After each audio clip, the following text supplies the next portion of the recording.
WhatsApp guys welcome to our YouTube channel and a new video. तो भाई आज का वीडियो होने वाला है बहुत ही इंटरेस्टिंग, बहुत ही इम्पॉर्टेंट और स्पेशली एक कंसेप्ट के बारे में जो कि बहुत सारे लोग इस कंसेप्ट को स्पेशली जो नई जनरेशन है इस कंसेप्ट को बड़ा डिनाई करती है और इस कंसेप्ट को नहीं बहुत ज़्यादा इंटरटेन करती, इस कंसेप्ट को बहुत ज़्यादा क्या कहते हैं चेरिश नहीं करती। बट अगर आप देखो बैकड्रॉप में जाओ, बैकग्राउंड में जाओ, थोड़ा सा आप जाओ आज से 15-20 साल पहले और उन बड़े वेल्थ क्रिएशन इन्वेस्टर से मिलो तो सब ने एक कंसेप्ट को मास्टर किया है और सभी ने इनफैक्ट इंक्लूडिंग माय डैड और जितने भी बड़े बड़े क्या कहते हैं अमीर जो आज इसकी जनरेशन में बहुत ही बड़ी वेल्थ लेके बैठे हैं, from Robert Kiyosaki, Donald Trump, तुम्हारा भगवान भला करे वॉरेन बफेट और चार्ली मंगर, रामदेव अग्रवाल, मतलब इंडिया के बस ले लो बड़े बड़े इन्वेस्टर, चाहे अब्रॉड के ले लो, कहीं के भी इन्वेस्टर उठा लो आप, जो बड़े बड़े इन्वेस्टर हैं वो उस कंसेप्ट में बहुत ज़्यादा बिलीव करते हैं। तो इस कंसेप्ट को हम समझते हैं एक बार और हम देखते हैं कि इस कंसेप्ट का नाम क्या है, कैसे ये काम करता है, आज की जनरेशन में ये क्यों ज़्यादा फिट बैठे नहीं पा रहा आजकल के लोगों के साथ। बट ये कंसेप्ट एक ऐसा, मेरे हिसाब से एक ऐसा टर्म है, ऐसा हिस्टोरिकल कंसेप्ट है जो पूरी ज़िंदगी भर चलता रहेगा और आपको एक्चुअली मतलब ये हमेशा वैलिड रहेगा। ऐसा नहीं है कि आज के ज़माने के हिसाब से समथिंग है चेंज्ड तो ये वैलिड नहीं है, ये हमेशा वैलिड रहेगा, ये सालों साल से वैलिड है। अगर आप पुरानी किताबें पढ़ो इतिहास की, from the book the worldly philosophers, एक किताब है बड़ी अच्छी है, वो आपको पढ़ना चाहिए अगर आप वेल्थ क्रिएशन को समझना चाहते हो। अगर एक किताब है साइंस ऑफ गेटिंग रिच, एक किताब है साइकोलॉजी ऑफ मनी, ये सारी किताबें आप पढ़ोगे तो सब में इस कंसेप्ट के बारे में ज़रूर बात की गई। रिचेस्ट मैन इन बेबीलोन एक किताब है, उस पे बारे में भी अगर आप अब सब किताबों के बारे में आप पढ़ोगे तो आपको ये इस कंसेप्ट के बारे में हर जगह बात हुई है। तो मेरा मतलब ये है कि मुझे ये समझ में आता है कि सारे जो बड़े बड़े इन्वेस्टर, वेल्थ क्रिएटर, फिलोसफर, जो भी बड़े बड़े रहे हैं सक्सेसफुल लोग, इन सब ने इस कंसेप्ट को बहुत ही अच्छे से मास्टर किया है। तो ये समझने की कोशिश करेंगे ऐसा क्या इस कंसेप्ट में खासियत है, क्या है ये कंसेप्ट और क्यों इतना लोग पागल हैं। तो इस कंसेप्ट के बारे में बताता हूँ। ये कंसेप्ट एक्चुअली है डिलेड ग्रेटिफिकेशन। मान यानी कि आज आपको जिस चीज़ की ज़रूरत है या आपको बहुत ज़्यादा ख्वाहिश है, उसको आप मार दें, उस ख्वाहिश को मार दें, लिटरली आप उस ख्वाहिश को मार दें। तो ये इसको कहते हैं डिलेड ग्रेटिफिकेशन। यानी कि आज जिस चीज़ की आपको बहुत ज़्यादा ख्वाहिश है, तमन्ना है, उसको आप मार के उस पर बैठें और सोचें कि बाद में मैं ये चीज़ खरीद लूँगा, या आप किसी चीज़ को अफोर्ड कर सकते हो राइट नाउ। आपको लगता है कि यार ये चीज़ तो मैं खरीद सकता हूँ, पर आप तब भी नहीं खरीदते, आप बोलते कोई बात नहीं मैं बाद में उसको देखूँगा। और आप बाद में इसलिए टाल देते हो क्योंकि आपको लगता है कि बाद में आपकी जो वेल्थ है वो बढ़ जाएगी तो आप इजीली उसको अफोर्ड कर सकते हो। तो अगर ये कंसेप्ट में आप फॉल करते हो उस क्राइटेरिया में, अगर आप मतलब ये कर पाते हो डिलेड ग्रेटिफिकेशन, अगर अपने डिज़ायर को आप मार पाते हो तो उसको कहते हैं डिलेड ग्रेटिफिकेशन। यानी कि किसी चीज़ को मिलने का ग्रेटिफिकेशन आपने डिले कर दिया। एक और कंसेप्ट होता है इंस्टेंट ग्रेटिफिकेशन, यानी कि हाल लगाओ हाल फ़ायदा। जैसे कि आप कोई एलोपैथिक दवाई खाते हो, कोई आप बीमार हुए और आपने एलोपैथिक दवाई खा ली हाल क्या, तो क्या हुआ, आपको हाल के हाल आराम मिल जाएगा। बुखार हुआ, आपने हाल के हाल आराम मिल जाएगा आपको। तो वो इंस्टेंटली आपको आराम मिल जाता है या आपकी जो डिज़ायर पूरी हो जाती है, इसको कहते हैं इंस्टेंट ग्रेटिफिकेशन। यानी कि आपको अगर आज फ़ोन की ज़रूरत है तो आपने पैसे निकाले अकाउंट से, इंस्टेंट ग्रेटिफिकेशन, आपने जाके फ़ोन लिया और आपको इंस्टेंट ग्रेटिफिकेशन मिल गया। यानी कि इंस्टेंटली आपको वो सुकून, वो खुशी उस फ़ोन को पाने की मिल गई। तो अगर आप तो इसको डिले करते हैं और आप बोलते हैं कि नहीं यार अकाउंट में मेरे पास अभी 1 लाख रुपए और मैं आईफोन नहीं खरीदता हूँ और मैं इसको डिले कर देता हूँ, तो शायद आप उसके बाद जब वो 1 लाख के 4 लाख कर लें तो आप उसको खरीदने, अफोर्ड करने की आपकी क्षमता बढ़ गई। अब आप 4 आईफोन अफोर्ड कर सकते हो। This entire concept is called delayed gratification.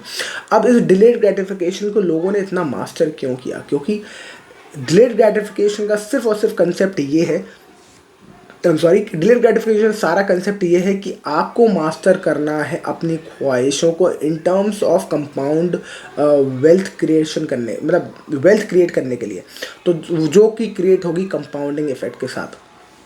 तो अगर आपको लगता है कि यार आप ना वेल्थ क्रिएट करना चाहते हो और आप वेल्थ क्रिएशन जर्नी में जाना चाहते हो, तो एक ये कंसेप्ट डिलेड ग्रेटिफिकेशन इतना बेहतरीन काम करता है, क्योंकि ये आपकी पहली बात तो आपकी ख्वाहिशें कम कर देता है। जब आपको किसी चीज़ को ज़रूरत है और मतलब कि ऑब्वियसली आप जो एग्जैक्टली ज़रूरत है, जो इमरजेंसी ज़रूरत है, वो तो आप लेंगे ही लेंगे सर्वाइवल के लिए।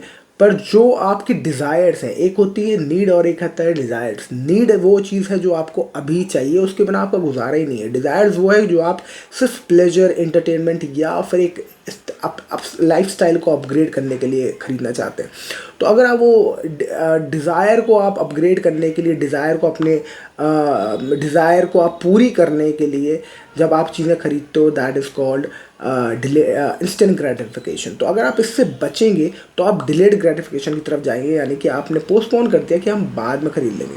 तो जब आप बाद में ख़रीद लोगे तो उस पैसे को आप लगाओगे काम पर कि वो पैसा डबल ट्रिपल होगा या पैसा ही पैसे को लेके आएगा।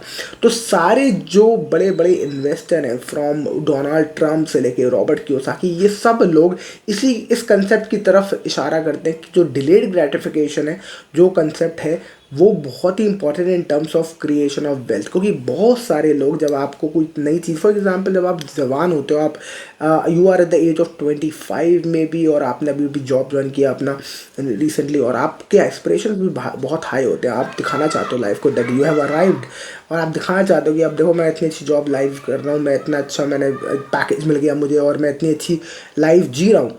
तो जब आपको उसकी वो मिलती है, जब आपको चाहत मिलती है, तो आप ये सोचते हो कि यार ये मेरी चाहत है कि मुझे ये चाहिए, और मैं इसको क्यों मारूं, इस ख्वाहिश को मैं क्यों मारूं, इस ख्वाहिश को मैं जीता हूँ ना, इस ख्वाहिश को मैं इसको मैं इंजॉय करता हूँ ना, मैं लेता हूँ। तो वो एस्पिरेशंस आपके बहुत ज़्यादा हाई होते हैं और आपको ख़रीदना ही होता है वो। पर अगर आप उस टाइम पे थोड़ी सी अपनी ख्वाहिशों को मार सकें और आप उसको काम पे लगा दें उस पैसे को, तो वो पैसा और भी पैसा कमा के लाएगा with the help of compound effect. Compound effect वही चीज़ होती है जो एक से डबल, डबल से दुगना, दुगने से फिर 3 गुना पैसा आपका स्पीड में होता है। तो इससे क्या होता है, जो पावर ऑफ कंपाउंडिंग है वो अपने आप में seventh wonder of the world कहते हैं। कौन? Albert Einstein. Eighth wonder of the world कहते हैं एल्बर्ट आइंस्टाइन।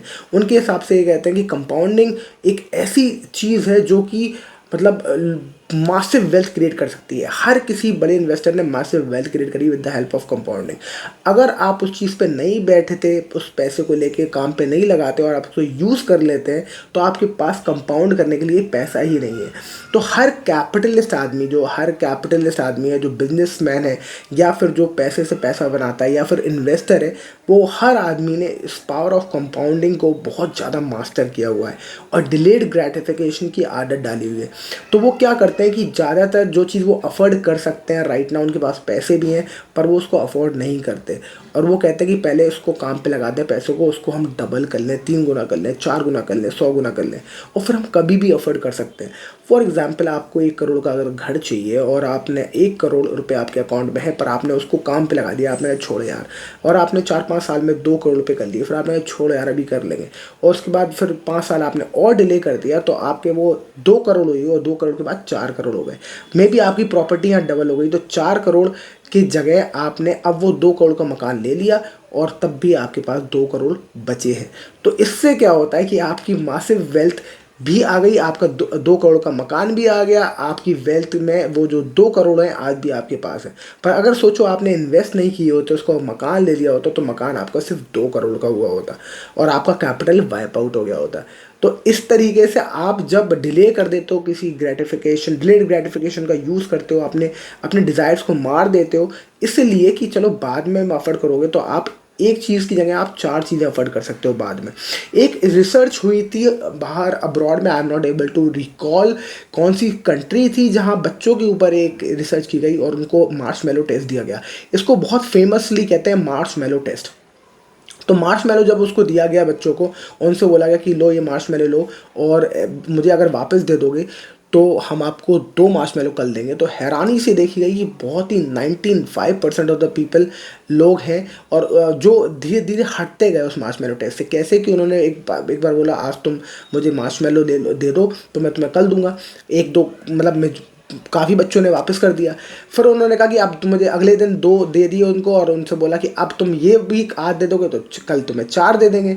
तो कुछ कुछ बच्चे फिर बैकआउट कर गए, कुछ बच्चों ने फिर भी दे दिया, किसी ने फिर 4 दे दिए तो 4, किसी ने 8 कर लिए, किसी ने 16 कर लिए। तो ऐसे ही करते करते बहुत ही कम बच्चे बचे, 1 या 2% बच्चे बचे उन्होंने कहा, जो कि उस मार्शमैलो को डबल डबल करते करते बहुत ही बड़े वेल्थ क्रिएट कर लिए, यानी कि बहुत सारे मार्शमैलो उन्होंने इकट्ठे कर लिए। और वो कहते हैं कि ऐसे लोग लीडर्स होते हैं लाइफ में, जो डिलेड ग्रेटिफिकेशन को मास्टर कर पाते हैं, ऐसे ही लोग होते हैं। उन्होंने कहा कि इतने सारे उन्होंने मार्शमैलो जब कर लिए अपने पास तो उन्होंने खुद भी नहीं खाए, उन्होंने इतने सारे मार्शमैलो में से बहुत सारे अपने दोस्तों को दे दिए जो मार्शमैलो टेस्ट में हार गए थे स्टार्टिंग में। तो उन्होंने कहा कि these are the real true leaders, जो अपने लिए तो वेल्थ क्रिएट करते हैं पर अपने समाज के लिए और दुनिया के लिए भी बहुत कुछ वेल्थ क्रिएट कर पाते हैं। तो याद रखिए कि you can not serve anybody from a empty bowl. तो सबसे पहले अपना जो बोल है, अपना जो कटोरा है, आपको भरना पड़ेगा। जब आपका कटोरा जब भर जाएगा तभी आप किसी की हेल्प कर सकते हो। इसलिए वेल्थ क्रिएशन बहुत इंपॉर्टेंट है और इसलिए पैसा आपके लिए आपके पास होना बहुत इंपॉर्टेंट है, क्योंकि आपके पास होने से ही आप किसी और की हेल्प कर पाओगे। तो जब आपकी अगर चाहत है, आपकी ख्वाहिश है किसी की हेल्प करना, तो याद रखिए कि कहते हैं ना, भूखे पेट ना हो, भूखे भजन ना हो तो गोपाला। शायद ये एक कहावत है, भूखे भजन ना हो तो गोपाला, यानी कि भूखे पेट आप भजन नहीं होता है। तो इसलिए आपके पास, in order to help somebody, you have to help yourself and become wealthy. So I hope इस डिलेड ग्रेटिफिकेशन का पूरा वीडियो आपको बहुत मज़ा आया हो। अगर आपको मज़ा आया हो तो ज़रूर कमेंट सेक्शन में मेंशन करना अपने कमेंट सेक्शन, और डालिएगा डिलेड ग्रेटिफिकेशन कमेंट सेक्शन में, so that I can come up with more such interesting concepts and videos, और आपको कोशिश कर सकूँ मैं जितना इन्वेस्टिंग की तरफ मोटिवेट करने की। तो that's it for this video. I hope you like the video. If yes, like share and subscribe. I will see you next video. Bye bye.